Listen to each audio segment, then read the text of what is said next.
സുമേഷേട്ടനുമായിട്ടുള്ള കല്യാണം മുടങ്ങിയത് വളരെ നന്നായില്ലേ? ഇല്ലെങ്കിൽ അഭിയേട്ടന് കല്യാണം കഴിക്കാൻ പറ്റുമായിരുന്നോ? അത് ഭാഗ്യമായിട്ടല്ലേ കാണേണ്ടത്. അഭിയേട്ടനായിട്ടുള്ള എൻഗേജ്മെന്റ് മുടങ്ങിയല്ലോ. അത് ചേച്ചിയുടെ കുറ്റം കൊണ്ടൊന്നും അല്ലല്ലോ. പോലീസുകാർ മനഃപൂർവ്വം കേസ് ഉണ്ടാക്കിയതല്ലേ.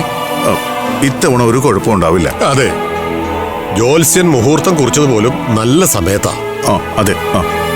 എനിക്ക് അങ്ങനെ നല്ല സമയങ്ങൾ ഉണ്ടായിട്ടില്ല കൃഷ്ണേട്ടാ. ദുരിതങ്ങൾക്ക് ഒരു ദയയില്ല എന്നോട്.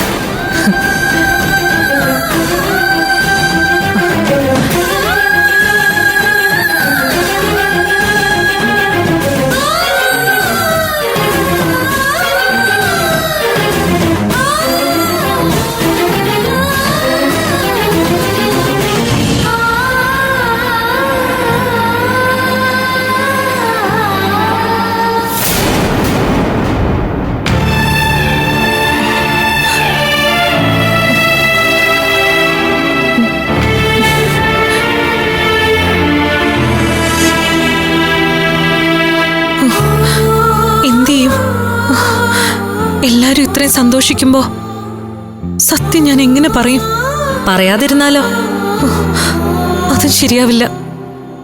അച്ഛൻ വിളിച്ചവരൊക്കെ 5-ാം തീയതി വരില്ലേ? അത് നാണക്കേടാവും.